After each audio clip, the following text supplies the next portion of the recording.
opening ceremony. I'm son of Professor of Seoul University. I'm good to have the opportunity to commemorate, to moderate this keynote speech session. And also pleasure to introduce to all of you Dr. Anna Maria Pinter, the keynote speaker this session. She is an associate professor of University of Warwick in UK, and she is the author of Teaching Young Language Learners, published in Oxford University Press, and Children Learning Second Languages in Mangalam. She is also an editor of an e-book series entitled Teaching English to Young Learners. Her main interest is second and foreign language acquisition and learning for children of all ages. Today, she is going to talk about empowering learners and promoting teacher development through classroom research, teachers working with learners as co-researchers. Please welcome her with a big hand.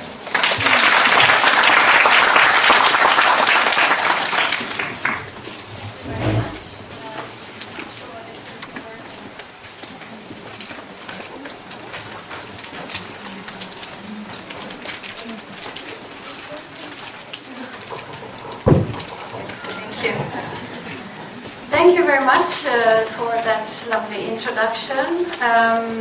Thank you very much to all of you for coming.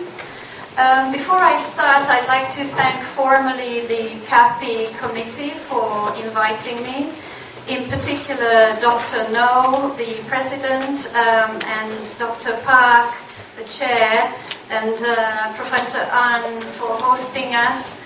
Thank you so much for inviting me. It's a huge pleasure and it's a big honor to be here. When the conference committee contacted me, I was so pleased to say yes, also because this topic is very, very close to my heart. If I hadn't known what the conference theme was this year, I would have probably proposed a very similar title, because empowering learners is one of my very big passions and interests, and also teacher development is also, primary teacher development is my long-standing research interest. So I'm very pleased to be here today, and I'm hoping that in the time that remains until 11 o'clock I can convey you some of the passion that I have for this topic. So, just for those of you who don't know, I know there are people in the audience who know very well where I work. So this is the map of England and the United Kingdom, although some of it is chopped off at the top. But Warwick University, where I work with MA students and doctoral students interested in young learners, is somewhere in the middle, you can see. Quite far away from the seaside and not so far away from London. It's a very dynamic, big international university. Here are some pictures of the university. This is just to entice you to come and visit. As I said, it's a very big university, so when I was looking for pictures, it was very difficult to find pictures that represent the whole campus. It did snow earlier in in December, just like it is snowing here today. So that's why I've got the nice snowy picture there. But you can see it's a very modern, dynamic university. Lots and lots of wonderful Korean students, of course, over the years. And I would also like to thank my Korean students that are here today and alumni who are here today and helping me to have the most wonderful time here in Korea. So the last introductory slide is just a picture of some of my work that you might be familiar with. I know that the Teaching Young Language Learners book is out there in the coffee room, courtesy to OUP, so if you're interested in that, it's a brand new edition, 2017, and it's a sort of comprehensive book about teaching young learners. And the second book is a little bit less known. It's by Paul Grave, and it's more for researchers and graduate students. Below the books there's a website where there are lots and lots of free materials related to the OUP book. So if any of you are interested, feel free to go there and have a look. So the structure of today's talk is going to be a little bit different from what I proposed in the abstract. In terms of the content, it's not different, but I propose to start with empowering teachers, and in fact I think I would like to start today with empowering learners first. And I'm going to talk to you about two projects that I've been very much involved in, one in the UK and one in India. And then in relation to the second project, I'm going to move on to empowering teachers, because we've got some research data about how the teachers were empowered in the project that involved learners as co-researchers.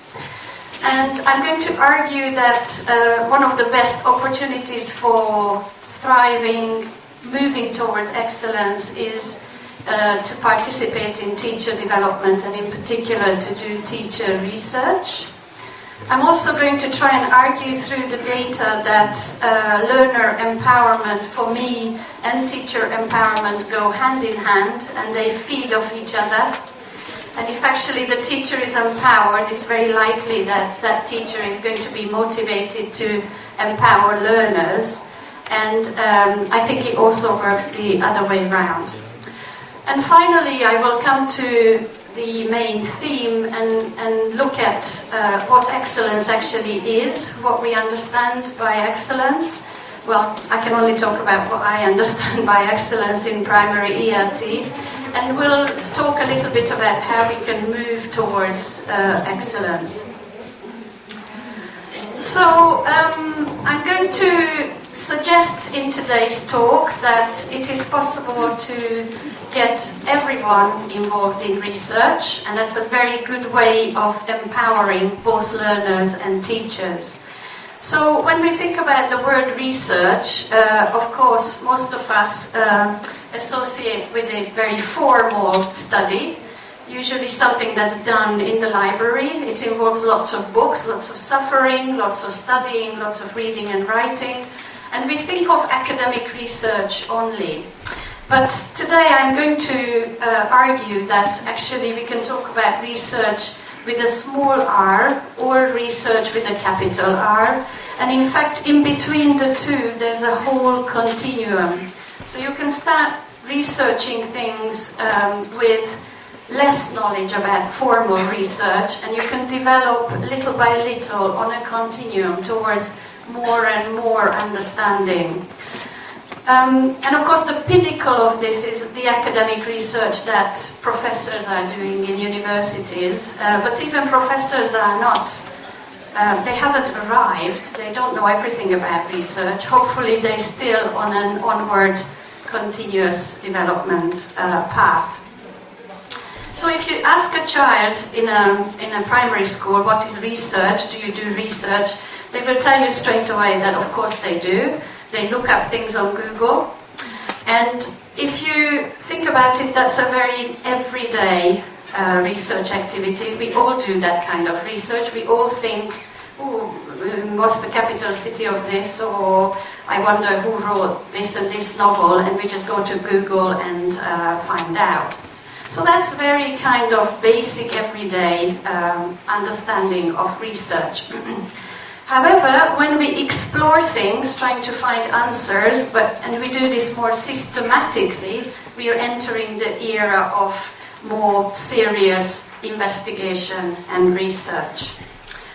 As I said before, at the very top we've got academic research, but we've also got something that is in the literature often referred to as teacher research, and I'm going to talk a little bit more about this in the second half of the talk. So this is different types of action research, exploratory practice, and don't get me wrong, even this can be at various levels. So I had graduate students who did action research for their PhD. But there are also teachers out there in classrooms, in ordinary classrooms, who do investigations in their classrooms, but they don't necessarily publish it, and they don't talk about it in very academic terms. So this is also a climb. And I'm going to argue that there is such a thing as as children's research, that is research undertaken by children themselves. So now I'm going to tell you a little story about a project I did in a UK classroom, and it was all about empowering learners through research. And I came to this topic over the years by exploring literature outside our field, outside ELT, outside English language studies. And I came across authors such as James M. Prout, sociologists, anthropologists, who have been arguing for decades actually that we need to look at children differently, we need to give them more agency, and we need to try and understand them from their own perspectives. So this movement, I'm sure some of you are familiar with this, is called Sociology of Childhood or Childhood Studies. And the main ideas are that we need a perspective change. We need to look at children not as passive, vulnerable objects only. Of course they are vulnerable because they're very young and don't know all the wisdom about the world, just like the adults.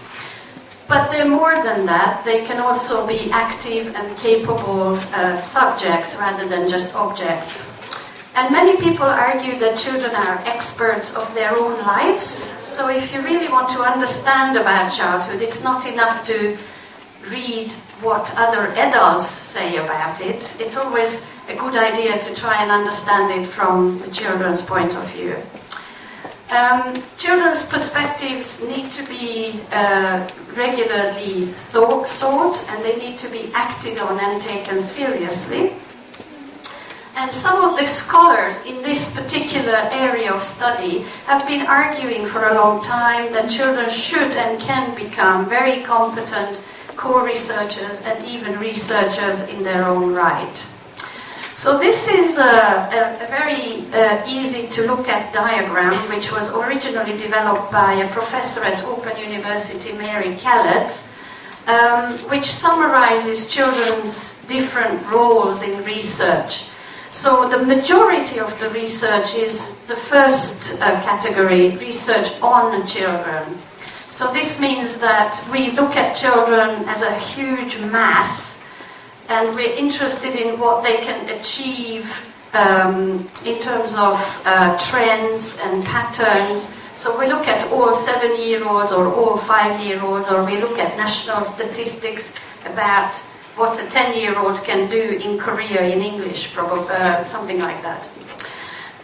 The majority of research, of course, looks upon children as passive objects, and that's the norm, that's the traditional way of looking at them. Then there is research about children, which considers them as unique individuals. So usually we look at unique case studies, we look at children in their own right, but still we're looking at everything from a very adult perspective. We're not consulting them about their views in terms of that research. We're still very much considering them as passive. And then there are two other possibilities: working with children as co-researchers. So this is when we try and involve them in the research as active participants. Maybe they can help us to find questions, maybe they can help us to gather data, maybe they can help us to make sense of the data. And the final possibility is research by children. So this is where research is entirely done by children themselves. Now, I'm not trying to say, of course not, that the first category is all wrong. It's not wrong. It's a tremendously useful body of research that we should be very grateful for. I'm also not saying that we should all aim to do the third and the fourth kind of category only. Of course not. What I'm trying to say is that there's a big proportion of research where children are passive, and there's much less that we know about children when they have active roles. So it's the proportion that's probably not quite right. I don't know how many of you recognize this. This is a child-friendly version of the United Nations Children's Rights Declaration. And this is a document that many countries in the world have signed up to. And this talks about children's rights. What does that mean, and how should it be implemented? This is actually a child-friendly version. The original version is much longer and written for adults only. And the interesting thing about this is that Article 12, which says you have the right to an opinion and for it to be listened to and taken seriously. So this particular right of children has been taken up by a lot of scholars in sociology and anthropology as an invitation to involve children much more actively in research. So the idea that children should have an opinion, should have a say about decisions made about them, and perhaps their opinion is worth listening to, led to this initiative of involving children as researchers and co-researchers. If you're not familiar with this literature, I very much encourage you to have a look, because it's a very inspiring literature. And what I would like to tell you about now is how I went about in a local school near my university to see what happens if you ask children to become researchers. Just before I start, I also just need to say that there are books out there that tell you, or you can buy them on Amazon or wherever you buy your books, that tell you about how to help children to learn about research, how to train children to become researchers. And Mary Kellett, whose name I mentioned before, wrote a fabulous book about training young researchers, which I used for my project as well. Well, some of it, because I didn't have a lot of time. And in that book and elsewhere, a lot of these scholars argue that, of course, to begin to do formal research with children, you tend to work with those who are most interested and motivated, who are high achievers, who are excellent communicators, and they are at least 8 or 9 or 10 years old. So under that age group, it's very, very difficult, of course. And I was very interested in this because there is a criticism in the literature that it's always the high achievers, always the best students who get to be participants in this kind of project. So I wanted some mixture of students, so I asked the school to give me mixed ability students.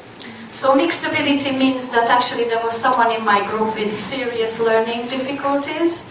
There were people in my group, high, middle and low achievers, so a real mixture. There were also, some of them were EAL children, which meant that they were struggling with English. English wasn't their first language. So in fact in my group there was a lovely young Korean speaker. There was a Portuguese speaker, there was a Mongolian boy, and I think there was a Chinese girl as well. So the children were doing this work in a language that wasn't their first language. Now this was advertised as a research club, and obviously it wasn't compulsory, and I had only 6 Friday afternoon sessions, 6 times an hour and a half with these children, who obviously had no idea what a research club might be all about. So I had to start from absolute scratch. And we were trying to learn about questionnaires, designing, administering, and analyzing questionnaires. I chose questionnaires because it seemed that within 6 sessions I needed to choose something, and I had lots of very inspiring projects online I've taken from the Open University, where other child researchers have done questionnaire studies, and I thought that would be a good starting point to show them those and try and do something similar. So what did I do? First I inspired them with child research, and if you Google child research, you will find very inspirational talks. You will find TED Talks by children, you will find wonderful examples of experiments that children did on their own initiative with a bit of adult facilitation. But I particularly used some examples from the Open University website, which has got a special research center for child research. So I downloaded examples and showed it to them, and I said, look, this is the sort of thing other children are doing out there. Would you like to do something like this? And yeah, they took an interest, and they were saying things like, oh, we didn't realize we could do research. We thought research was done in white coats, in labs, people wearing glasses and looking at, numbers and difficult things. I also taught them proper adult research terminology, and we practiced these through games. So, for example, I put on the floor a presentation of one of our examples of a child researcher's presentation, and then I said to them, okay, so now go and find the slide which talks about the research question. Now go and find the slide which talks about methodology. And we did all kinds of different games, and they were testing each other about terminology. And I said to them, even my MA students are learning these things like methodology and research ethics and research question. And I said to them, if you can't remember these words, it's okay. It's not that important to remember the words. As soon as you say that to children, that your MA students are learning this, and it's not so important to remember them, they want to remember them even more. So I had them all extremely quickly picking up the terminology as well. Then I gave them a questionnaire to fill in, because of course I was very aware that some of these kids probably have never seen a questionnaire. So of course, how do you begin to do your own research designing a questionnaire if you've never seen one? It's kind of not very sensible. So we used the questionnaire that was designed for children by one of my graduate students, Samana Zandian. We used that questionnaire to see what the children would think of it. And I asked them, find a yes-no question, find a Likert scale question. And they were very, very keen and very, very able to do this. Then they designed their own questionnaires on the computer using PowerPoint. And we distributed these questionnaires within the school. So some of them designed for teachers, some of them designed a questionnaire for other classes. Then we analyzed the data, and we even had time within the 6 sessions to complete an oral presentation about their research. And we recorded this on MP3 players and iPads. And I don't have time today to show you much of the data from the iPads, but it was a huge surprise to me. I thought, gosh, we only have 10 minutes. They probably won't be able to do this. And of course, they switch it on straight away. They don't need any explanation.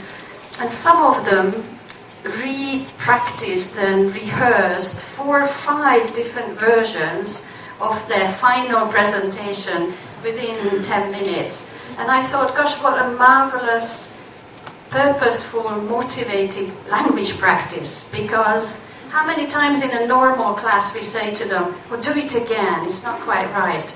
improve it, try again, practice. And as soon as you give them an iPad, it's magic, because they can see themselves, they record, see themselves, they're not happy with it, so what do? Delete and start over, and in between have amazing conversations between themselves as to what to improve. So the power of technology shouldn't be underestimated, and recording yourself, filming yourself, is really not so difficult. All of us in the room could manage that, I think, with any group of learners. So here's a little example. You probably can't read this, but this is somebody's research question. It says, our question is about, do people in year 3 and 6 would rather play video games or real-life games? We chose this question because games are, it's not finished, their favorite activity. So this is the example of the questionnaire that they filled in, which was designed for another purpose, but we used it to familiarize children with what a questionnaire looks like. So they also learned a little bit through this about layout, about how you introduce it, about you have to invite your participants to fill it in, and it's, you know, you always have to say, don't feel under pressure to fill this in. If you don't want to, you can abandon it. So that's all part of ethics. So here's an example of what some of the children did. Of course, it's a little bit shorter, but you can see that they learned a lot about the layout, so they followed some of the layouts. This particular one is about what you enjoy at school, and they gave it to year 1 students and year 6 students, and they wanted to compare what children enjoy about school changes, which is, you know, a reasonable research question. Here is some part of the written presentations about their research. So when they got their data, they were really, really excited, and it made me realize that really only when their data came back, the filled-in questionnaires, that's when they really understood what it meant to do this research. And they were so excited to count up how many people said yes, how many people said no, and they created these bar charts. Now, bar charts in PowerPoint, I don't know how many of you have ever done that. It's not an exciting thing to do. So I wasn't sure what the reaction was going to be, but because the examples initially we looked at, some of them contained these, the children were interested in doing them, and they loved them. I would have thought this is really boring and labor-intensive. They loved them, and I've got some spontaneous comments that I'll show you in a minute about what they said. So at the end of the project, I told them that whoever finishes the project, I will put up the research on my personal website at the university. And I think this is an important thing as well. External audiences are extremely important. It's a way of saying, we value your work. I want your work on my website. I want it to be looked at by people. And they were saying, oh, can my nan and can my uncle from various countries, can they log in and see it? And I said, of course, anyone can see it. So to kind of give value to the work by externalizing it, by putting it somewhere where audiences can have good access to it, can be extremely motivational. So this is the sort of thing that they said afterwards when we talked about what they enjoyed, what they learned, and what they found interesting about this project. So one of them said, I expected for you to do it all. I thought maybe we tell you some ideas and you write it down, and it's all very complicated, and that's what I thought. So when I asked them at the end, did you expect to be able to do this? Did you expect this research club to turn out like this? They all said that they really didn't think that they were going to be able to do it. This was actually a comment from the Korean child who'd only been in the UK for 4 months when she did this research with a friend. And she said, at the beginning I thought I didn't like this because I'm not very good at English, but I made this questionnaire with a friend, A, and it was not hard, and I really liked it. So of course there's a lot of very meaningful collaborative work here as well. Another one said, we learned a lot of things like ethics, data collection, pie charts, research questions, questionnaires and interviews, which is what we're having now, is in the interview. We excited when we got the questionnaires back. So again, yes, I noticed this, that this was a really meaningful thing for them to get the questionnaires back. And some of them had loads of data, like the ones who compared 2 classrooms some of them had 40 questionnaires. And I tried to say, well, you can just analyze half of it because we haven't got much time. But they wouldn't hear of it. Since it was their authentic questions answered by authentic people, they really wanted to see every last one, and they were very keen. So I was amazed that some Friday afternoons, some people who couldn't finish actually wanted to stay a little bit longer and finish. Even though I said it would be okay just to analyze half of it. But you see, the authenticity carries it, and the motivation that comes with that carries it further. There were lots of comments about iPads and computers. Kids love technology. We enjoyed the computer work, and I put it in bold here because I think the wording is very important. The best thing was that you let us go on the computer and we could write our own questionnaire. So what does this say? It says something about the power of technology, but also writing our own questionnaire. Yeah? You need to own it. If you're going to be motivated and empowered, and if you want to do good, engaging work, you need to own it. You need to feel you're doing something that is your own. Really love the bar charts. That feeling when finally you finish the bar chart and it comes up and there's a massive explosion, that's the best. So this is the sort of thing that really surprised me. What could possibly be exciting about a bar chart? But again, I think it tells us a very interesting lesson that as adults we tend to prejudge what children might like. And sometimes we're wrong, and sometimes it's just best to be very open and find out, because sometimes they really surprise us. What we think is boring is not boring to them. And what we think, oh, this is very child-friendly, I use this, might not be exciting to them. And then finally, lots of comments about being proud, especially the fact that we did something alone. And of course, if you're proud, if you're happy, if you own the project, what do you want to do next? You want to do it again. Especially kids, you know, if you don't have to ask a child, did you enjoy this? Whatever it is, an activity, a lesson, because if they did, they will show you. They will do it, they will practice more, they will initiate activities on their own. So a lot of them were immediately saying, now I'd like to do a better questionnaire, now I'd like to do it about something else, now I'd like to do it on my own. So immediately there is this desire to do better and to do more. And one of them said, yes, I'd like to do it again, times 20 million. Now, of course, that needs to be taken with a pinch of salt, but it is the spontaneous comment that is priceless. You know, you can't get that kind of feedback if you just ask people, did you enjoy it? Yes, no.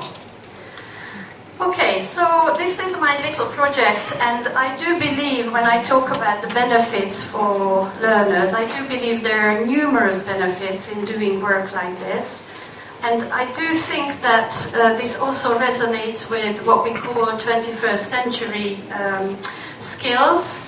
I know some other speakers like Joan will later talk about 21st century skills, so I don't want to spend too much time on this.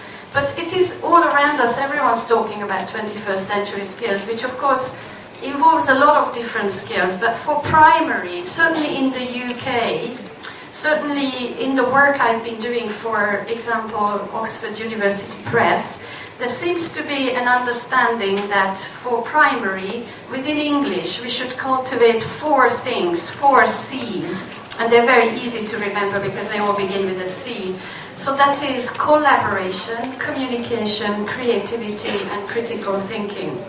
And I don't think I have to argue here endlessly without you easily realizing that doing your own research with a friend takes care of all these things, because you will meaningfully collaborate with that friend. You will have to communicate your research to others. So the research presentations were extremely useful in trying to decide what to say, how to say about what you've just done. Creativity is involved because they all personalized their questionnaire, because they all thought about exciting topics for them. For example, someone wanted to talk about horror films and asked all the teachers about their feelings for horror films. Okay, maybe it's not that kind of creativity, but it's still creativity that allows a child to choose whatever they're interested in and passionate about. And of course, critical thinking, no matter how we define it, is something that goes hand in hand with doing your own research. I also think that this kind of work resonates very strongly with the autonomy literature. I'm a very passionate advocate of autonomy for children. And if you know the work of Lainey Dam or David Little or some of the other scholars, you will know that these are the main ideas behind autonomous classroom. You need to be motivated and then you become autonomous, but it's a chicken and egg situation. We don't know which comes first. You also have to be autonomous and then you become more motivated. So I could see this very clearly in my little project, that kids, as soon as they chose a topic, wanted to do it, they were very motivated to work on the questionnaire. I didn't have to say to anyone, come on now, get on with writing those questions, because they wanted to.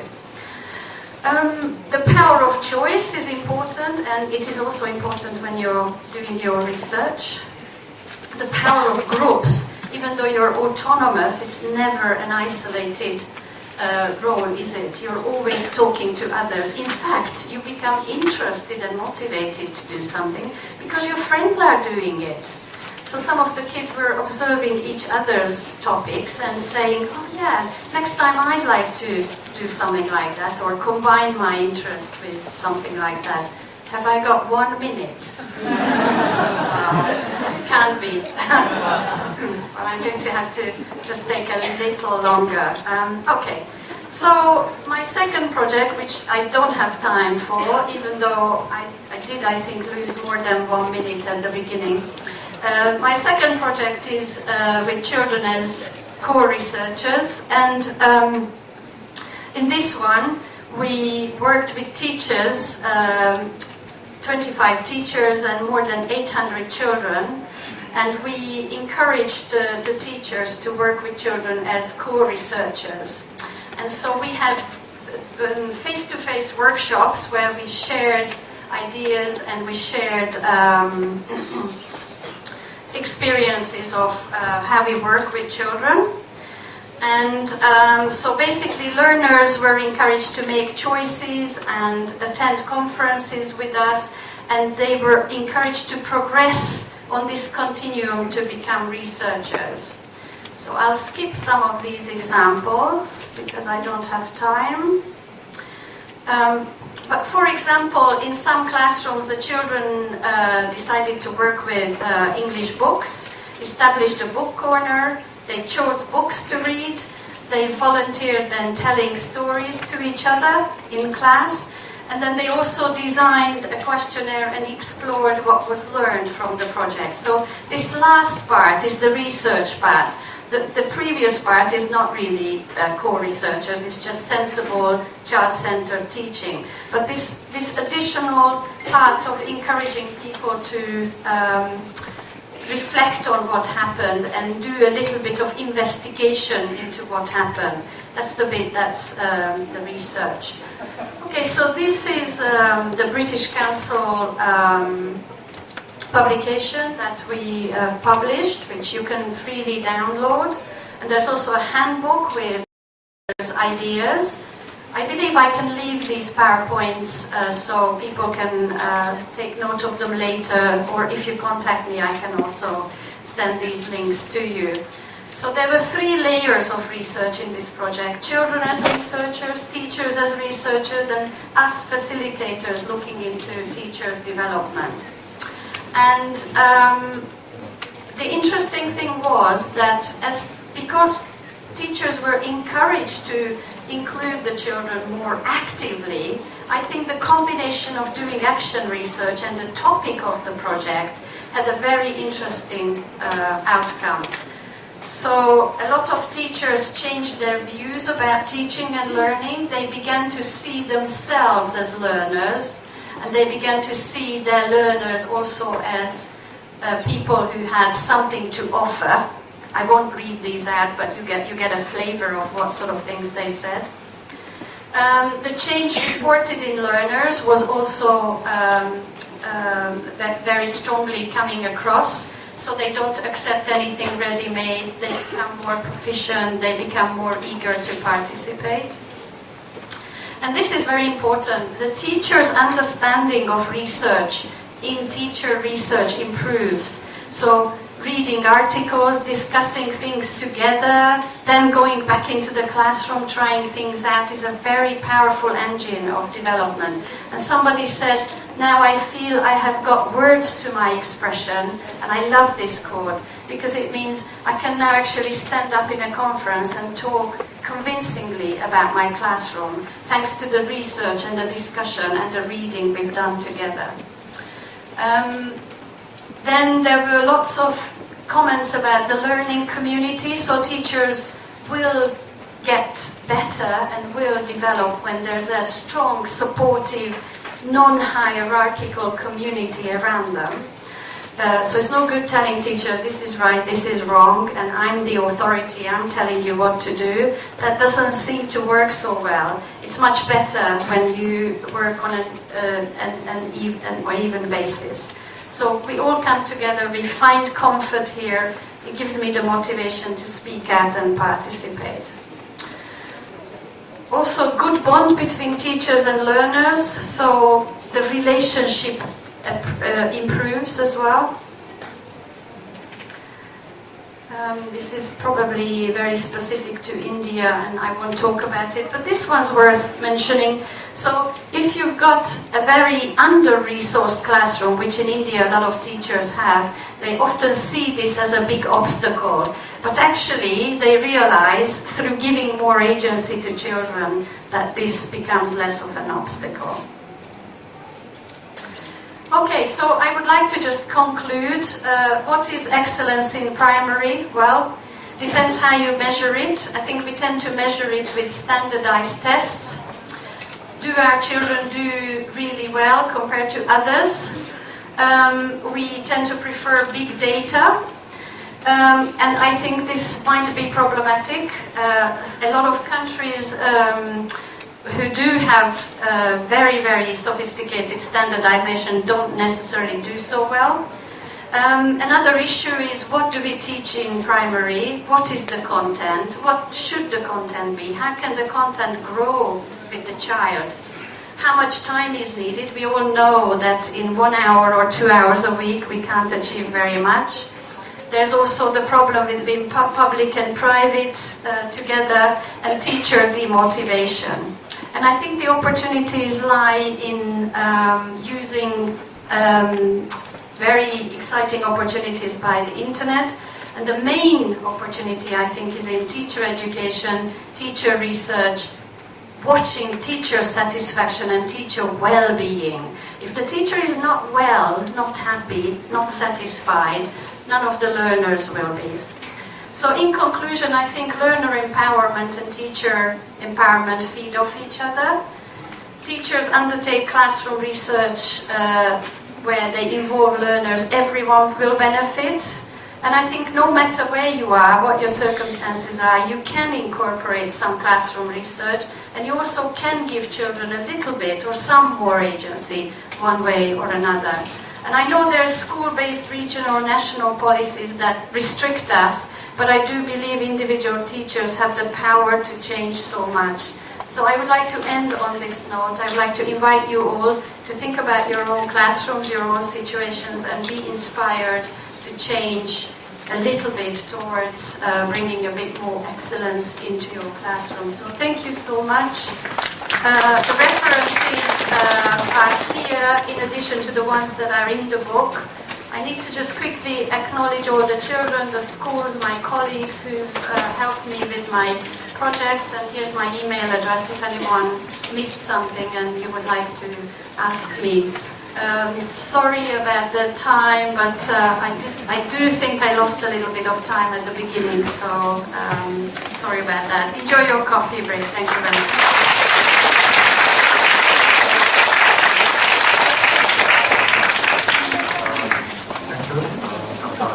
Pinter, for your lovely talk. And because of time limitation, we don't invite some questions on the floor, but in break time, you can discuss them on the floor. But don't go outside here because we have a group prototype to commemorate this event. So in 10 minutes break, we start the conference session.